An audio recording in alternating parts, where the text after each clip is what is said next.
The sound of the zipper sent a cold chill down Noah's spine. His captor's grin widened as he leaned in, his face mere inches from Noah's, feeding off the fear etched into every inch of his trembling frame. "Let's see how obedient you can really be," the man whispered, his voice dripping with malice. Noah's stomach churned, and he felt paralyzed under the weight of terror. But just as the man reached for him, a sudden noise broke through the tense air, a loud, crashing sound from the other side of the cabin. The man froze, his head snapping toward the door. "What the?" he started, but he didn't get a chance to finish. Out of nowhere, Ethan stormed into the room, his face a mask of rage and determination. His clothes were dirty, his hair disheveled, and there was dried blood on his temple, but his eyes burned with a fierce, protective fire. Without hesitation, Ethan grabbed the man by the back of his neck, his grip iron strong. "What the hell do you think you're doing?" Ethan growled, his voice low and dangerous. The man's surprise quickly turned to fury as he twisted in Ethan's grasp, trying to break free. "Let go of me, you son of a—" Ethan didn't give him the chance. With a strength Noah hadn't realized Ethan possessed, he dragged the man backward, pulling him away from Noah and toward the door.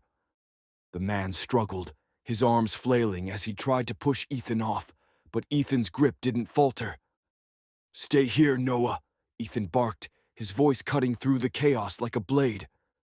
Noah remained frozen on the floor, his chest heaving as he watched the two men struggle. His captor swung his elbow backward, catching Ethan in the ribs, but Ethan barely flinched. He shoved the man out of the bedroom and into the hallway, the sound of their scuffle echoing through the cabin. "Get your hands off me!" the man snarled, his voice filled with venom. Ethan didn't respond. Instead, he slammed the man into the wall with enough force to shake the picture frames. The man grunted in pain, but didn't stop fighting, clawing and twisting as the two of them grappled. Noah scrambled to his feet, his body shaking as adrenaline coursed through him. He didn't know what to do. Part of him wanted to run, to get out of the cabin and as far away as possible, but another part of him couldn't leave Ethan alone to face this monster. The sound of furniture toppling over reached his ears as the fight moved into the living room. Ethan was shouting, his voice filled with fury, while the man's curses grew more frantic. Noah hesitated for a moment before cautiously stepping out of the bedroom, clutching the doorframe for support. From his vantage point in the hallway, he could see the two men locked in a brutal struggle. Ethan had the upper hand, his sheer determination and strength keeping the man pinned, but it was clear he was running on pure adrenaline. Noah's captor was thrashing wildly, his face twisted with rage as he tried to break free. "Noah!" Ethan shouted, his voice straining as he held the man down. "Get outside! Go now!" But Noah couldn't move. His legs felt like they were made of lead, his mind unable to process the chaos unfolding before him. All he could do was watch as Ethan fought to protect him, putting his own life on the line to keep him safe. Noah stumbled out of the cabin, his legs shaking beneath him as he gulped in the cold, fresh air. His chest heaved, and he staggered to the side of the porch, clutching onto the railing for support. The sounds of the scuffle inside the cabin still echoed faintly in his ears, but all he could do now was wait and pray Ethan came out alive. He hugged his arms around himself, trying to steady his breathing, but the adrenaline coursing through him made it impossible. His eyes darted toward the woods, his instincts urging him to run, to get as far away from the cabin as possible. But he couldn't leave Ethan behind.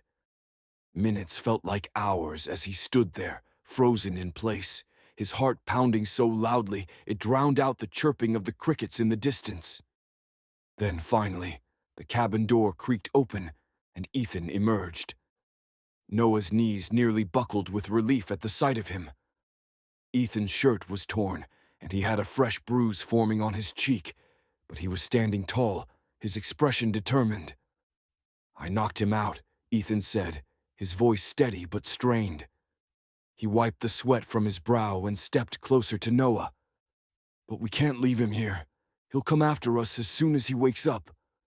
Noah stared at him, his mouth dry, his mind struggling to catch up. "What do we do?" he asked, his voice barely above a whisper. Ethan placed a reassuring hand on his shoulder. "We're taking him with us," he said firmly. "We'll drag him out of the woods and straight to the police." Noah's eyes widened. "Take him with us? Are you serious? What if he wakes up on the way?" "He won't," Ethan replied, his tone leaving no room for argument. "I tied him up with the rope he brought for you. He's not going anywhere unless we let him." Noah hesitated, his gaze flickering toward the cabin. The thought of going back in there, of facing the man who had terrorized him, made his stomach churn. But Ethan's confidence grounded him, gave him strength. He nodded, swallowing hard. "Okay, let's do it." "Wait me here," Ethan said. Ethan hauled the unconscious man over his shoulder with surprising strength, his face set in a grim, determined expression. Noah stood by, his eyes wide with a mixture of awe and worry, his hands trembling as he hugged himself tightly. "He must be weighing a lot," Noah said weakly, though his voice faltered. His body was still too shaken to offer much assistance, but the guilt gnawed at him for standing idly by. Ethan shook his head, his grip tightening on the man's bound body. "I've got it. You've been through enough already. Just stay close and keep an eye out, okay?" Noah nodded, unable to argue. His legs felt like jelly, and the idea of touching the man who had tormented him made his stomach churn. He followed a step behind Ethan as they trudged into the woods, the dim light of dawn barely piercing through the thick canopy above. Ethan moved steadily, his steps sure despite the weight on his shoulders. The man hung limply, his head lolling to the side as they made their way down the uneven forest path.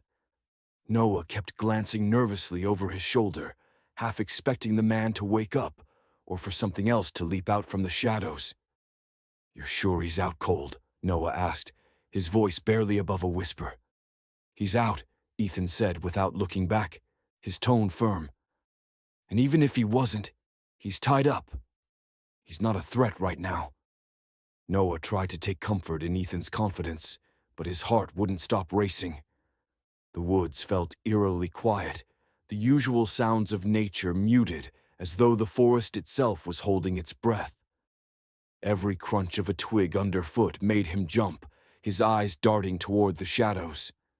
"Hey," Ethan said, his voice softer now as he glanced back at Noah.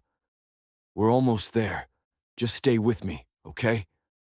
Noah nodded again, his throat too tight to speak. He focused on Ethan's steady movements, on the way his broad shoulders carried the burden so effortlessly. It gave Noah a small sense of security, a flicker of hope that maybe they really could get out of this alive. After what felt like an eternity, the faint outline of the main road came into view through the trees.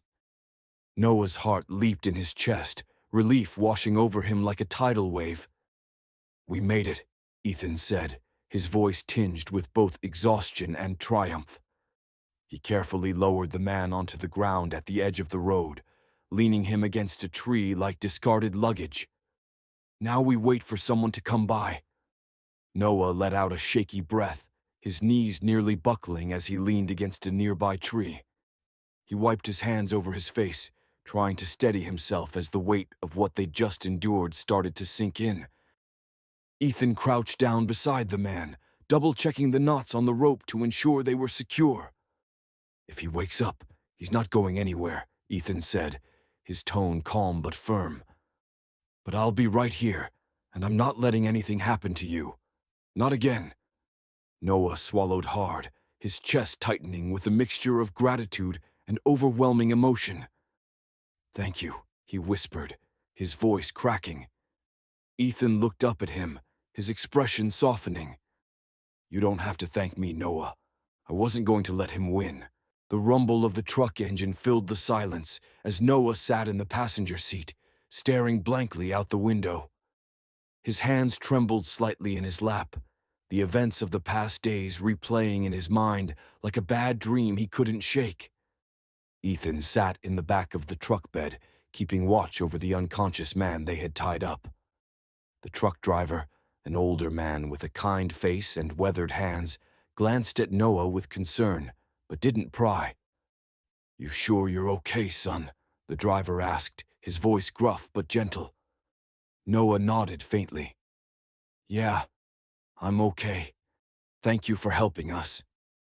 The driver gave him a small nod in return. "You don't need to thank me. Just glad I came through when I did.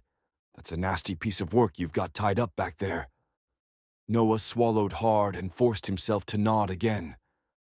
The man's presence still felt like a dark cloud looming over him, even though he was bound and unconscious. But knowing Ethan was back there gave him a sliver of reassurance. After what felt like hours, the truck pulled into a small village nestled at the edge of the woods. The sight of people walking about, stores opening for the morning, and life moving on, as normal, felt almost surreal to Noah. It was a stark contrast to the chaos and terror he had just escaped from. The truck came to a stop outside a modest police station. Ethan hopped out of the truck bed, his jaw tight and his eyes scanning the area as if expecting trouble at any moment.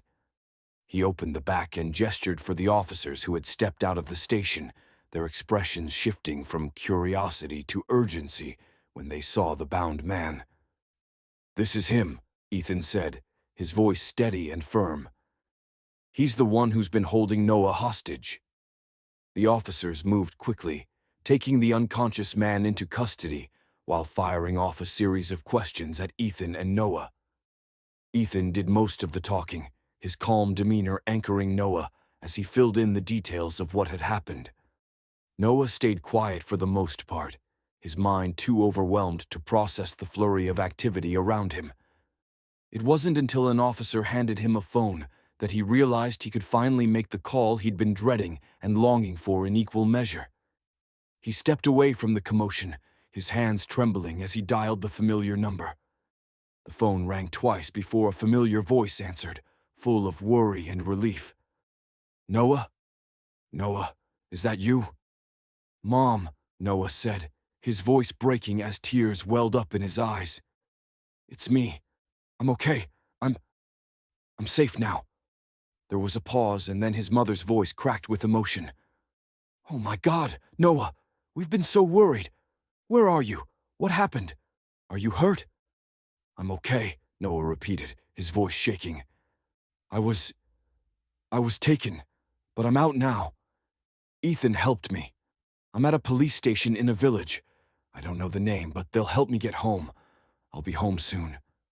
His mother's sobs on the other end of the line broke his heart, but hearing her voice, knowing she was there, gave him a sense of relief he hadn't felt in days. "Thank God," she whispered. "Just come home to us, Noah. We'll figure everything out when you're here. We love you so much." "I love you too, Mom," Noah said softly, wiping his eyes. "I'll see you soon." When he hung up, he turned to find Ethan standing a few feet away, his arms crossed as he watched the officers load the man into the back of a police vehicle. Ethan caught Noah's eye and walked over, his expression softening. "You okay?" Ethan asked, his voice gentle. Noah nodded, still wiping at his eyes.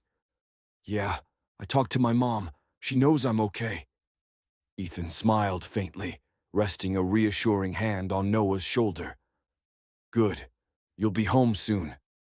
For the first time in days, Noah let out a shaky breath of relief. "Thanks to you," he said, looking up at Ethan with gratitude. "I don't know what I would have done without you." Ethan gave his shoulder a small squeeze. "You don't have to think about that. We're both here, and we're both safe. That's all that matters."